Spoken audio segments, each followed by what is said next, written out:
नमस्कार सांगमाने I hope समस्ते भल थी।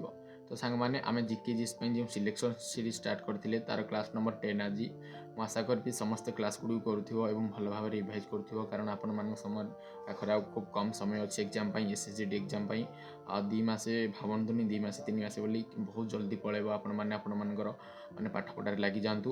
तो सांग मैंने आज जो भिडियो अच्छी से बहुत इंपोर्टाट क्वेश्चन डिस्कसन करवा आशा करी समस्त भिडियो लास्ट जाए देखो आउ जो मैंने पीडीएफ चाहूँ ये भिडियोर से टेलीग्राम चैनल जॉइन हो पार Telegram channel link channel bio रही। तो सांग मैंने चलो भिडियो को स्टार्ट कर। तो सांग मैंने देख आम जो 16 महाजनपद अच्छी से राजधानी कौन कौन देखीद प्रथम 16 महाजनपद मैंने समस्ते जो मैंने हिस्ट्री पढ़ी से जानते 16 महाजनपद विषय। तो 16 महाजनपद कौन कौन देख काशी कौशल अंग मगध भजी मल्ल चेदी वत्स कुरु पांचाल मत्स्य सुरसेन आसिका बा अस्मक अवंती गांधार कौनज बा कुंभज। तो काशीर वाराणसी कौशलर श्रीबस्ती एपट साइड सांग मैंने राजधानी एपटे 16 महाजनपदर ना। तो काशीर वाराणसी कौशलर श्रीबस्ती अंगर चंपा मगधर राजगृह बा गिरिव्रज भजीर वैशाली मल्लर कुशिनारा चेदीर शक्तिमती बत्सर कौशाम्बी कुरुर इंद्रप्रस्थ पांचालर अहिछत्र मत्स्यर विराटनगर सुरासेनर मथुरा आसिका बा अस्मकर पैठान बा प्रतिष्ठान बा पत्तन बा पटिल यहाँ पड़े प्रतिष्ठान अधिकांश समय रही है। अवंती उज्जयिनी बा महिष्मती गांधार तक्षशिला कौनजर बा कंबोजर हाटक बा राजपुर। तो ये थिला 16 महाजनपद एवं सेमानक राजधानी। परवर्ती चाली झुमरा नादू भंगी क्यों शास्त्रीय नृत्य सहित जड़ित सत्रिया वैष्णव धर्म सहित जड़ित एवं सत्रिया आसाम एवं भयरनार नाच और खरम नार नाच ये मध्य सत्रिया सहित जड़ित। परवर्ती देखा सांग मैंने बहुत इंपोर्टाट भारत संविधान में भाग नहीं महिला संख्या केते 15 जन थिले। एवं देखिए सांग मैंने किछटा माने आमर जो रही व्यवहार होता विभिन्न स्केल जमी देखिपार सांग माने क्योंटा मापियापाई क्यों जंत्र आवश्यक जमी भूमिकंप मापियापाई सेस्मोग्राफ भूमिकंपर तीव्रता मापियापाई रिक्टर स्केल तरल वृष्टि परिमाण मापियापाई यूडोमीटर वायुर गति मापियापाई एनिमोमीटर वायुमंडल चाप मापियापाई जो आम एयर प्रेसर रही मापियापाई बोरोमीटर तापर आर्द्रता मापियापाई हाइग्रोमीटर क्षीर शुद्धता मापियापाई क्षीर के पानी मिसी तो सहीटा जो जानापी लैक्टोमीटर पाइप्रे तरल पदार्थ मापियापाई बेंचुरीमीटर उच्चता मापियापाई अल्टीमीटर पाइप्र चाप मापियापाई मनोमीटर। तो सांग माने ये थिला किछड़ा माने मापियापाई जो माने हमर व्यवहार करछे जो माने कोन स्केल गुड़िक।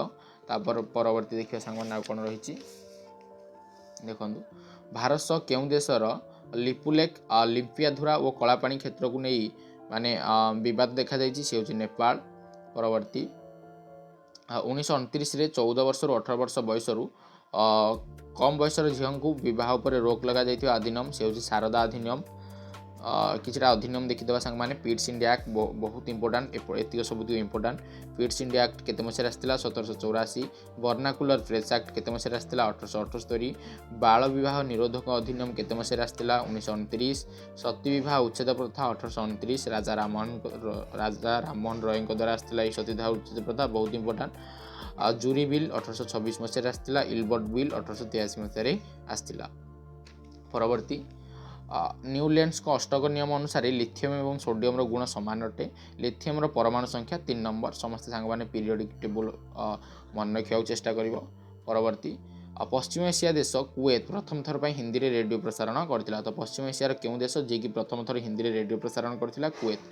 वर्ल्ड फ्रीडम इंडेक्स 2024 रे इंडियार रैंक केते थिला 159 22तम संस्करण थिला जो 2024 रे होतिला एवं एथिरे 180 देश भाग नहीं। क्यों सुल्तान कुशीर देखाशुना दीवान ए अमीर कोहिर स्थापना करथिले से होछन्ती मोहम्मद बिन तुगलक। अलनखास एटा माने क्यों विभाग थिला अलनखास एटा थिला विदेशी और भारतीय दासक व्यापार पाई।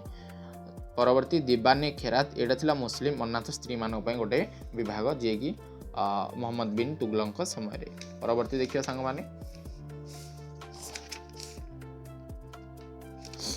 देखु एक लोकसभा प्रार्थी 1951 जनप्रतिनिधि आईन 33 सबसेक्शन 7 अनुजाई 33 धारा अनुसार एक प्रार्थी 2 स्थान में लोकसभा निर्वाचन लड़ी पार। यहाँ खाली मन रखिए 33 7 1951 जनप्रतिनिधि आईन ଅନୁଯାୟୀ। ଯେମିତି ଏକ୍ଜାମ୍ପଲ୍ ମଧ୍ୟ ଏଠି ମୁଁ ଲେଖିଥିଲି ରାହୁଲ ଗାନ୍ଧୀ ଯିଏକି ଉତ୍ତରପ୍ରଦେଶର ଅମେଠି ନାମକ ଗୋଟେ ଜାଗାରୁ ଲଢ଼ୁଥିଲେ 2024ରେ, ଆଉ ଗୋଟେ ମଧ୍ୟ ସେ କେରଳର ୱାଇନାଡ଼ ନାମକ ଜାଗାରୁ ଲଢ଼ୁଥିଲେ ରାହୁଲ ଗାନ୍ଧୀ, ଯିଏକି ମାନେ ଆମର ଲୋକସଭାର ବର୍ତ୍ତମାନ ଅପୋଜିସନ୍ ପାର୍ଟିର ଲିଡର ଅଛନ୍ତି।